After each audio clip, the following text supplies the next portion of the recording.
Want to run faster for longer? Speed endurance can play a huge role in that. Let me explain. During a training block, the aim is to go through a period of weeks that eventually get you into your best race shape. And more often than not, training will change throughout the weeks, and we can often find that the speed endurance will come towards the end of the block. And why is that? Well, of course, during the early stages of a training block, we're aiming to lay down the foundations, but also work in and around race pace, looking at what we're trying to target and seeing where our weaknesses are, seeing what we need to build up first. So then when we do come to that speed endurance work, we've laid everything down we need to so that our bodies can handle the work. There are three key changes that tends to happen around that time when speed endurance makes an appearance in the training plan. So we're going to dive straight in and talk about what they are. Now, before we dive into what those three things are, I just want to give you a couple of scenarios of different types of runners out there and different types of approaches. There'll be the type of runner, runner A, that will have entered a race and go, oh my gosh, I need to train for that race. I'm going to download a plan, get a coach, whatever it is, and get myself fit for that race. And they work on a little bit more of a spontaneous basis, and they'll go through the year like that. And in between those runs, they might just go out and run for fun and run easy. It's a little bit less unstructured, and then what they do is in that period of time, they'll probably go through the motions of working on every single area, but everything is a little bit more condensed.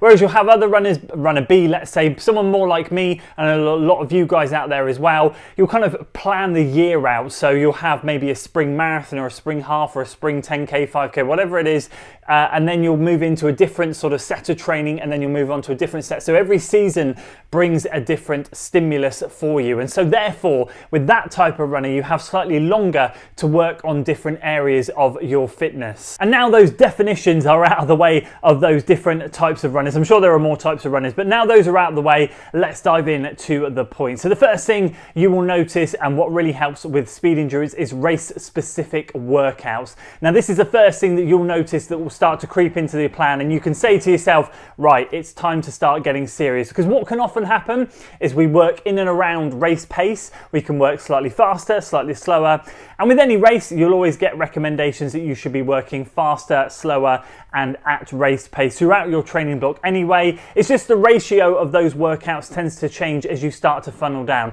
If I was to do a visual representation of my type of training as an example, and we were doing a 16-week marathon block, the gap between, if marathon pace was in the middle, the gap between my paces at the start of the training block would be quite big, and as we come down towards race day, I'll be squeezing them down so that the paces tend to narrow down slightly, and with that narrowing down comes race-specific workouts. A great example, you wouldn't see me hitting mile rep, 2 mile rep, 5K reps at marathon pace in the first 4 weeks of training if I'm doing a 16-week block, but you would start to see those appear sort of 12 to 10 to 8 weeks out. So in my previous couple of marathon training blocks, I've decided to switch up and get specific around the 12-week mark. It's a good sweet spot for me. That doesn't mean my training block is only 12 weeks long. It just means everything I've done before that hasn't really touched too much on marathon pace work or marathon effort. All it means is I'm just not working at that specific race pace at that moment in time. And what I want to add is when you do start doing these race pace specific works and you're like, I want to run a marathon at this pace, a half marathon at this pace, 10K, 5K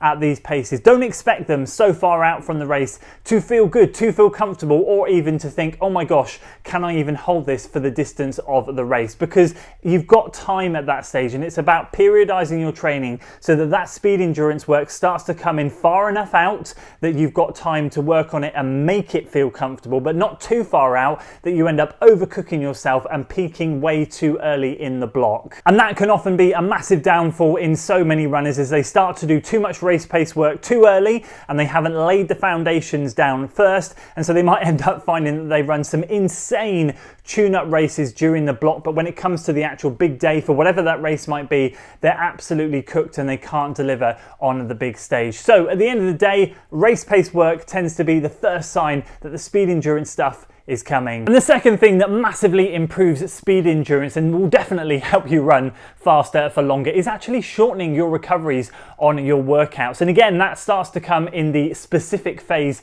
of your training block. So again, let's pick an example where we're working towards a half marathon this time.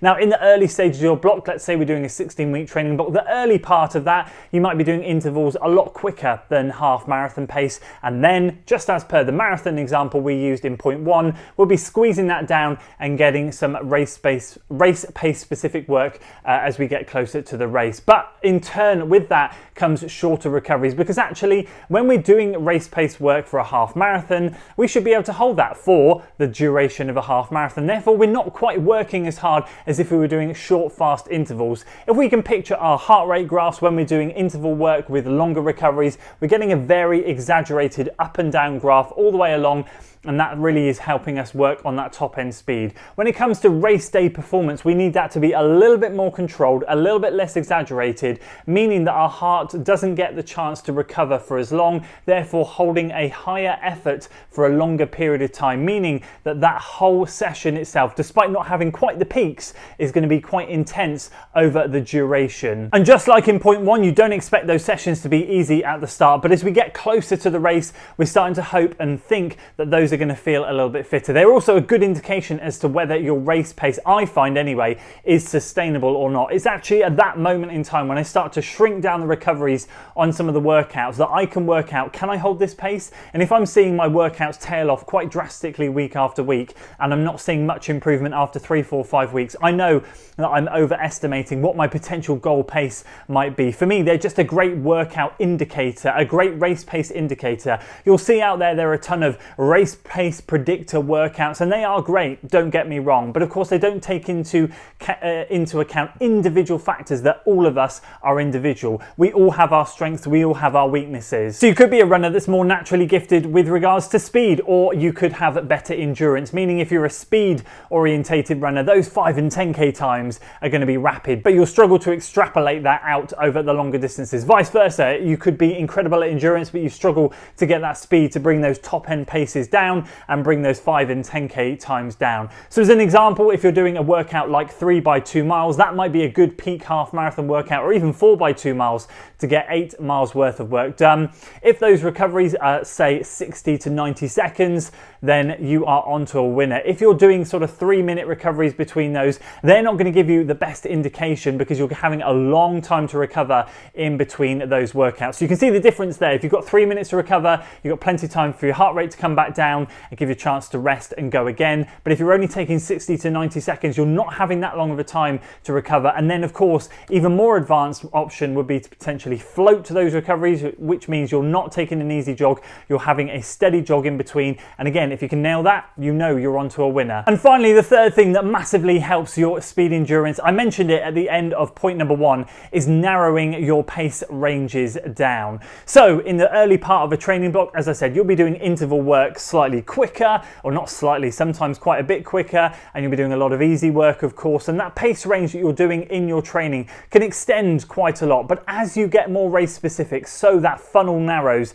and you're going to be doing a lot of work around, let's say this time 10k, you're racing a 10k, you're going to be doing a lot of work around 10k pace, you'll be dabbling in some 5k pace, and you might be wanting to run some marathon and half marathon intervals to be working slightly over and under your goal pace. But you certainly won't be pushing those super top end reps for a period of time until we get to the very, very final taper, where it's often quite beneficial for a lot of runners to sharpen up with some short, sharp speed work. But the taper's a different thing altogether, and we could have a different video about that. If we're locking into that race specific phase where we are now locking in to race workouts, we're doing shorter recoveries, as I said, that pace range comes down. So we tend to be a little bit less free and pushing with the paces, and we tend to try and lock in and practice how it's going to feel on race day. Often race day simulating workouts come into play. For things like 10k, often coaches, and I've seen plans as well, do things where it'll ask you to go out 2k at race pace and then throw in some interval work after that to get you kind of practicing and simulating what that race pace feels like straight from the gun.